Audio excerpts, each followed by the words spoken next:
നിങ്ങളുടെ favourite shows ഇനി ഒരിക്കലും മിസ്സാവില്ല. ഇപ്പോൾ C5 കാണും നിങ്ങളുടെ ഫേവറേറ്റ് ഷോസ് തികച്ചും സൗജന്യമായി. അടുത്ത കാലത്തൊന്നും അവൻ പുറത്തിറങ്ങില്ല. അതിനുള്ള വകുപ്പൊക്കെ ഞാൻ എഴുതി ചേർത്തിട്ടുണ്ട്.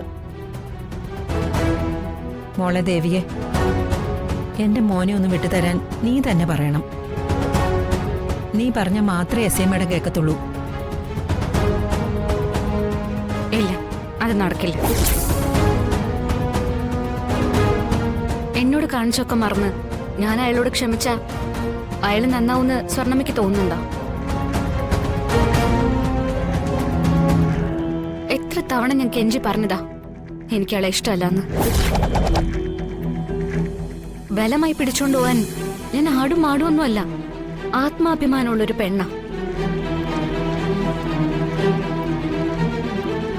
ഒന്നുമില്ലേലും ഞാനൊരു അധ്യാപികയല്ലേ.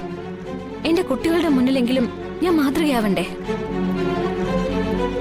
വാങ്ങിച്ച പണം പലിശ അടക്കം ഞാൻ തിരിച്ചു തരും. അതിന്റെ പേരിലല്ല, ഇനി എന്തിന്റെ പേരിലായാലും ഇനി നിങ്ങളോ നിങ്ങളുടെ മോനോ എന്റെ പിന്നാലെ വന്നേക്കരുത്.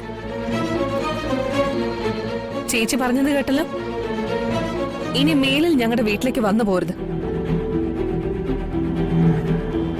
അതൊക്കെ എഴുതി ഒപ്പിട്ട് വാങ്ങിയിട്ടേ ഞാൻ വിടുള്ളൂ. തൽക്കാലം നിങ്ങൾ പോയിക്കോ.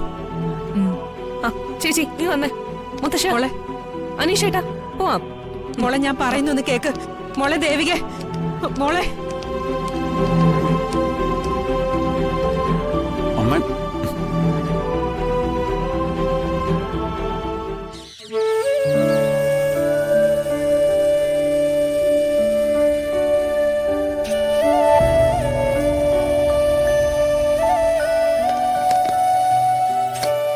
ഗോപിയെ, നീ റിയൽ എസ്റ്റേറ്റ് കമ്പനിയല്ലേ ജോലി ചെയ്യുന്നത്?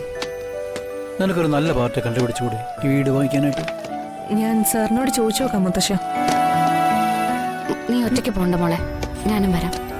എനിക്ക് കുറച്ച് ജോലി തീർക്കാനുണ്ട്. ഞാനത് പെട്ടെന്ന് തീർത്തിട്ട് വരാം. ആ ശരി ചേച്ചി, ഞങ്ങൾ അപ്പോഴേക്കും അറേഞ്ച് ചെയ്തേക്കാം.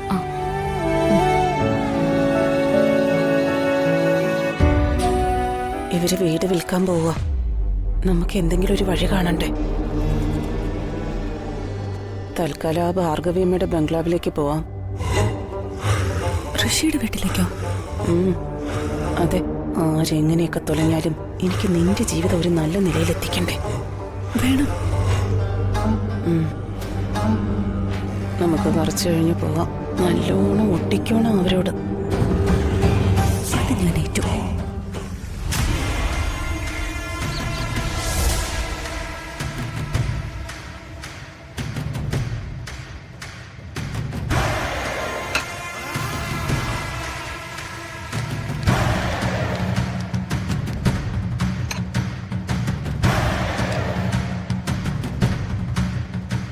ആരുമില്ലേ മോനെ? ഋഷി ആരുമില്ലാന്ന് തോന്നുന്നേ. വാ, കേറി നോക്കാം. വാ.